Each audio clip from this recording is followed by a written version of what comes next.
We continue now at the top of Daf Yud Aleph and Meseches Shevuos. This is Shevuos Daf 18a. On the previous summer, Rav Huna said, let's say you have a situation where a person is in the middle of having relations and the woman says that she is a nida.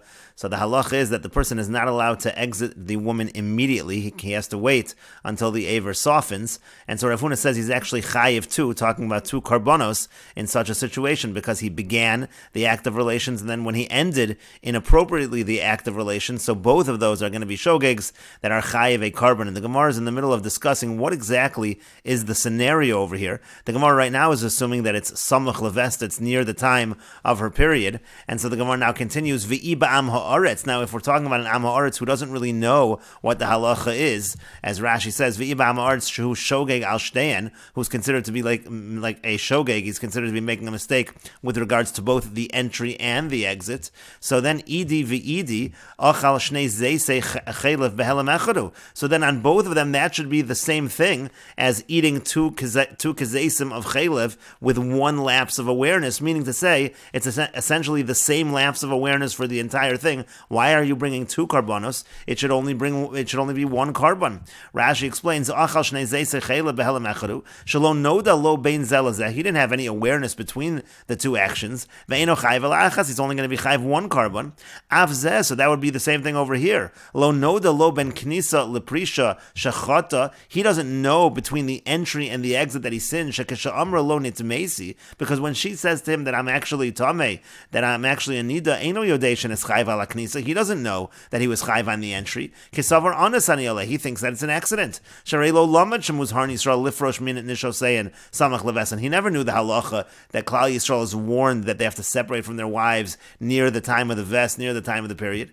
Ve'in za ones ela shogeg. And so this is not really an onus, this is a shogeg. V'keven de lo lamad. And since he's not learned, nimsa shalo yada ben knisa leprisha. So he really has not found out between the knisa and the prisha, between the entry and the separation, shechata, that he sinned. V'havalei baal nida shtei be'ilos be'helav echad. Essentially, it's like having two acts of relations with one lapse of awareness with a nida. And so then again, there's only going to be one carbon. So we're still looking for the scenario where there are two carbonos. The Gemara in the previous Amud dealt with samach levesta when we're talking about a Talmud Chacham, and that also the Gemara rejected. And so the Gemara now continues, V'ela, so rather, what are you going to have to say? B'she'ein samach levesta. We're talking about a situation where it's not near the time of her period. So again, uveman, what exactly, who are we talking about? Ilema v'Talmud Chacham. If we're talking about a Talmud Chacham, v'lo chadam lo mechayv. He shouldn't be chayv for the knisa or the prisha. A knisa onus, on the entry, so to speak, again, on having the act of relations, that's a total onus because it's not even the time of her period.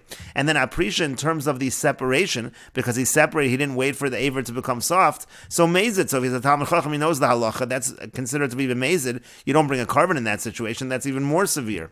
And iba am ha'aretz, and if we're talking about an am ha'aretz, so then chadahu de mechayev a prisha. So again, he's only going to be chayev one on the separation, because again, there's nothing wrong at the time when she's not going to be having her period. If it's not samach levesa, there's nothing wrong with the knisa, it's just considered to be an accident. And so again, there's only going to be one chiyuv on the prisha. So we still don't have a scenario where there are two chiyuvim. And so the Gemara continues, Hadaram Rava, so then Rava reconsidered and he said as follows, Liolam besamach levesta, really we are talking near the time of her period. Uve Talmud Chacham, and we're talking about a Talmud Chacham. And so how is it if he's a Talmud Chacham and it's besamach levesta? So again, how is it that we have two chiyuvim over here? And the answer is V'Talmud Chacham lazu, ve'ein Talmud Chacham lazu. He's a Talmud Chacham, he knows the halacha in one regard, but he doesn't know the halacha in the other regard. And Rashi explains, V'Talmud Chacham lazu, kilomar, what it means to say is as follows.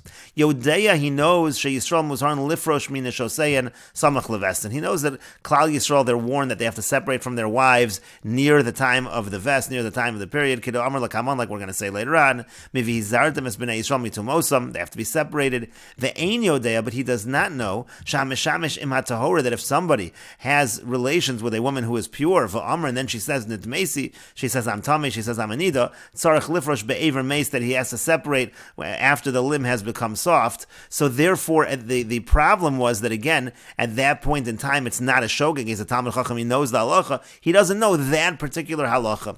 The Havale shogeg al shtei, and now he's actually going to be shogeg on both the knisa and the prisha. At knisa, he's going to be shogeg on the knisa. To savar yecholani livel, because he thought that he really would be able to have the relations. He didn't think she'd become a nida. As we said on the previous summit, that's considered shogeg. Via prisha, and also when it comes to the separation, omer mutter. He on this particular halacha, this particular detail, he's saying that he thought it was mutter, and so therefore, again, in such a situation, he's going to bring 2 karbanos. And now Rashi notes, this would not be the same as eating 2 kazesim of chaylev in one lapse of awareness. Because he was a Talmud Chacham and he knew that he wasn't supposed to have relations near the time of the vest. And that's not an ones, but it's considered a shogeg. Because he thought he was able, he had enough time to have relations before she became a nida. And so therefore, in this particular case, when she says to him that I just became tamei, yoda shachata, it's now a new lapse of awareness. He now knows that he sinned. Aknisa, he knows that was a sin. So now you have an awareness between the knisa and the prisha, and that becomes a separation. That's why there are 2 karbanos.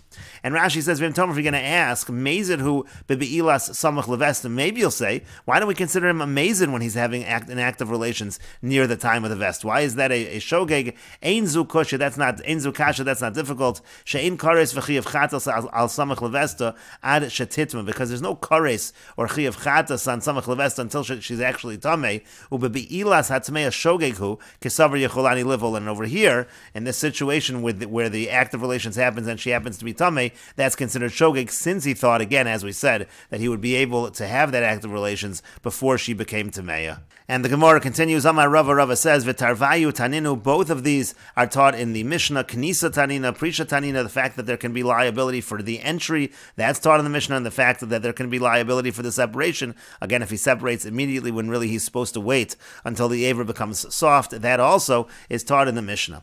And the Gemara continues, Prisha tanina, where do we see that separation is taught in the Mishnah? The Katani, because we learned, Hayamishamish imatahora, if he's having relations with a woman who is pure, V'yamar lo nitmesi, and then she says to him that I just became tamei, upirish miyad, and then he separates immediately, he doesn't wait, so chayiv, so he's liable. So we see there this liability. And knisa also, tanina, knisa also is taught in the Mishnah, nimsa al shalo. The case over here is, let's say there's some blood that's found on one of his rags after the act of relation, so it indicates that she may have been a nida, so tamein, so then we say that they are tamei v'chayavin b'karbon, and they're liable to bring a carbon. And so the Gemara now interprets this part of the Mishnah, my lav, is it not? B'samach levesta v'aknisa, it's exactly this case. We're talking about a situation of samach levesta, and we're talking about the fact that there's a liability on the fact that he had relations near the time of a period. Again, that's considered to be shogeg, and therefore there is a chiyuv carbon. And Rashi explains, Nimsa al shalo dam al hamapa shekinech ba'achar tashmish. After having relations, he wiped with a cloth and there was some blood. So then tameim, we say they're tamei, meaning shnehem tomas shiva. They're both tamei, these 7 days. He mishum nida, she because she's a nida. We see that blood. V'hu mishum boel nida, and he because he had relations with a nida. Devadai rasa dam kodem beila o b'shas bilas tashmish. Certainly she saw that blood. Either it was before the act of relations, or it happened during the relations. V'chayavin shnehem b'karbon, and they're both chayiv to bring a carbon. And so again, it would seem to be that the case over here is samach levesta, and the reason you're bringing a carbon is because of the knisa. But the Gemara continues and asks, Samar le Rav Ada bar Masna le Rav. Rav Ada bar Masna said to Rav, Liola meimalach, really in terms of this Mishnah that we just brought, I can really say to you, b'shalo samach levesta, maybe we're talking about where it wasn't near the time of her period, and we're not talking about knisa at all. V'aprisha, and this Mishnah also is talking about separation. Really the liability we're talking about over here of the chiyuv carbon is because again, he separated it immediately in a fashion that he wasn't supposed to separate. Now, if you're going to say prisha lamali, you're going to say, well, what do we have to teach separation for? Again, we just had a Mishnah that taught separation. Hatanale was already taught. Ha'itzrich la'ashmina, no, we need to teach the following, because there's going to be another line after it says nimsa al shalo tamein v'chayavin b'karbon. It actually says nimsa al shalo. Let's say it's found on her cloth, the blood. So there, the Mishnah goes on to say tameim b'safik. The Mishnah goes on to say that they are tamei. There's a doubt over there in that situation. We don't know for sure. It's a doubt of tuma. Upeturin min ha-karban, and there's an exemption from karban. We'll see Rashi in a moment. And the point is, v'aidi deboy misna nimsa al shalah. So once the Mishnah already was going to teach nimsa al shalah, so tana nami nimsa al shalah. So we also have that line of nimsa al shalah. In other words, it could be that nimsa al shalah again is talking about prisha, something we already learned in the Mishnah. But once we wanted to teach the halach of nimsa al shalah, that in that case is a suffix. So we also learned the case of nimsa al shalah. And Rashi explains, Shalo b'samach levesta, maybe we're really talking about, again, it was not near the time of the vest, da'achnisa onus, because in that situation on the entry, it would actually be a total accident. V'aprisha u'd'mechayev lein, it's only on the separation that the person that we're saying that there's a liability, kagon sha'amrlon it's mesi u'perish pekushi. Again, the case is that she said that I'm tamei, and then he separated, and at that point in time, the aver was still hard. L'kamon parach han nimtza katani, we're going to ask later on that was already, we already said this, and prisha why does he need to teach it for? That's already taught in the Mishnah in Shavuos. What do we need the Mishnah in Nida to repeat this? And so the Gemara says,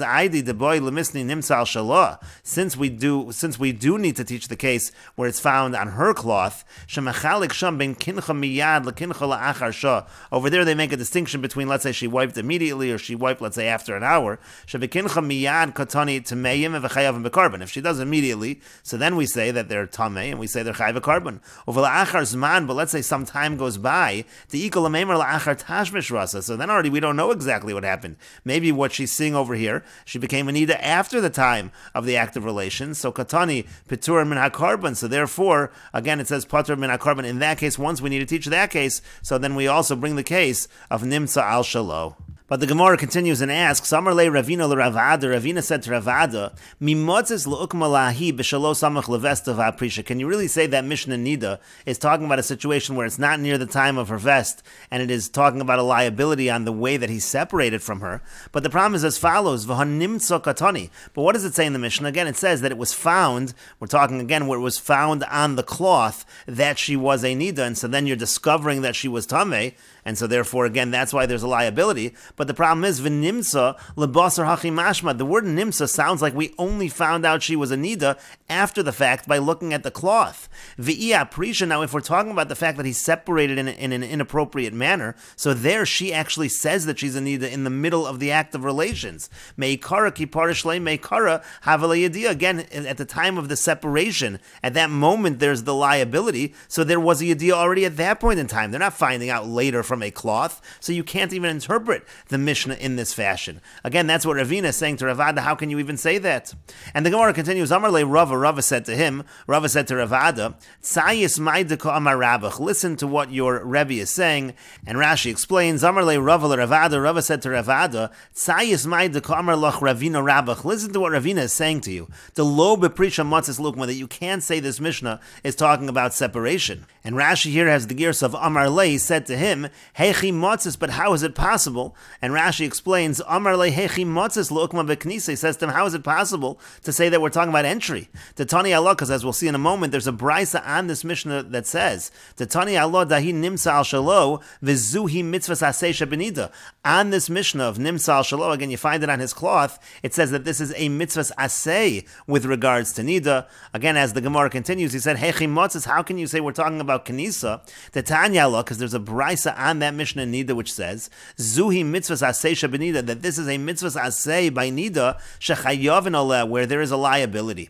And the problem is as follows: v'yamisa. Now, if it is true that we're talking about entry, so mitzvahs lo sasi, that's not a positive commandment, that's a negative commandment. Meaning to say, when we're talking about having relations with a woman who is a nida, that is a negative commandment. You are not allowed to do that. When we talk about the violation that occurs, let's say in the middle of the act of relations, how the person is separating, so that's actually a mitzvahs aseh. It's a positive commandment in terms of how to separate, and so that brisa itself would indicate we're actually talking about prisha, and we are not talking about knisa. And the Gemara says, Amarle said back to him, Itanisa chaser v'tani hachi. If that's what you have, what you should really just say is as follows. There's just some words missing, and you should learn it as follows. It shouldn't say in that brisa, this is a mitzvah saseh. It should simply say, Zuhi mitzvah lo saseh, shebenida. nida shechayav aleh. This is a mitzvah lo saseh by nida, again, where there is a liability. And then the brisa continues and says, hayimeshamishim hatahora. If he's already having relations with a woman who's tahora, v'yamralon it's mesi, and she says that I'm tameh, she says she just became a nida, upirish miyad, and he separates immediately, so chayiv, then there would be a liability, zuhi mitzvah aseh shebenida v'chulu, that would be the mitzvah aseh, so simply make the brisa a little longer, so that it's discussing both the los aseh and the aseh.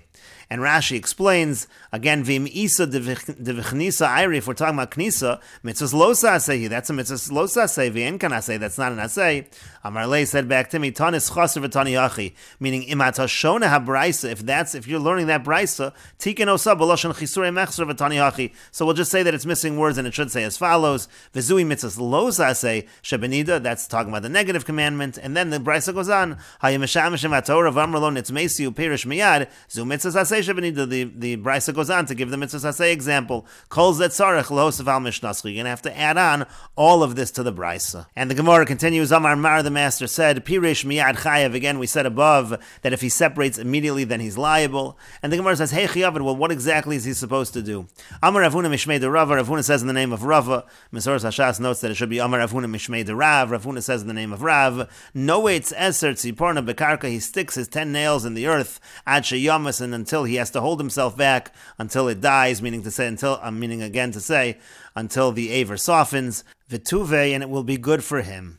And the Gemara continues, Amar Rava, Rava says, Zoso Meres, this shows Hameshamish Meis Ba'arayos, that if somebody has relations, let's say has an arayos, an illicit relationship, but he's meshamish mace, the aver is not hard, but the aver is soft, so pater, that shows that that's exempt, because what are we really saying over here? We're saying that it's meshamish mace, he has to wait till it's mace, and then he withdraws. That shows that that's not really an act of relation, so the same in the other direction. Let's say a person is meshamish mace with somebody that he's forbidden to, there also that's not really considered tashmish, it's not considered an act of relations, and the person would be exempt. Because if it should enter your mind that meshamish mace Barayos is chayiv, so hacha, my time of potter. So over here, why would he be potter in this situation? Again, let's say in a situation where he just waits until the aver softens, why does that make him exempt? Apparently that's still an act of relations. And the Gemara says, well, we could say misham da'anasu, we could say it's an onus, it's an accident. It happened in the middle that she became a nida, nothing he could do about it. But if you're going to say that, anasu, but if it's an accident, kiperish miyad nami niftar, anasu. So when he separates immediately also, we should say he's exempt because it's an onus. How are we making a distinction between whether he leaves immediately or whether he takes some time to allow the aver to soften? And so the Gemara now finally explains, Amar le Abaya, Abaya says to him, Liolam emalach hameshamish meis ba'arayos chayiv. Actually, I can really say to you that meshamish meis ba'arayos actually is considered an act of relations and is chayiv.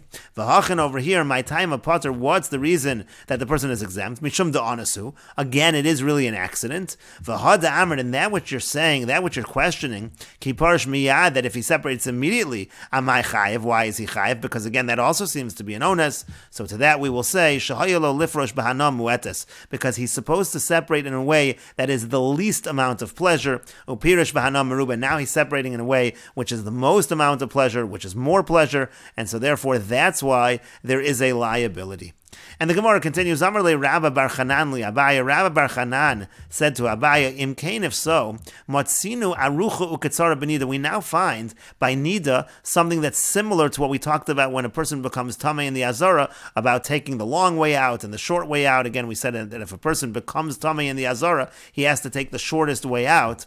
Rashi explains, Matzinu Arucha Uketzara Chiluk Ben Ketzara V'Arucha. We find a difference by Nida between Arucha and Ketzara, between Ketzara and Arucha. Shemherich v'shah pater, that if he waits a little bit, he waits for the aver to soften, and then he exits, he's exempt. V'impirish b'ktsara, and then if he separates in the shortest possible route, meaning right away, kolomar miyad, immediately, lahav chayiv, then he's going to be liable. We seem to find this distinction between aruch and ktsara by nida, and we will continue with this discussion in the next video on Daf Yud Ches Amud Beis.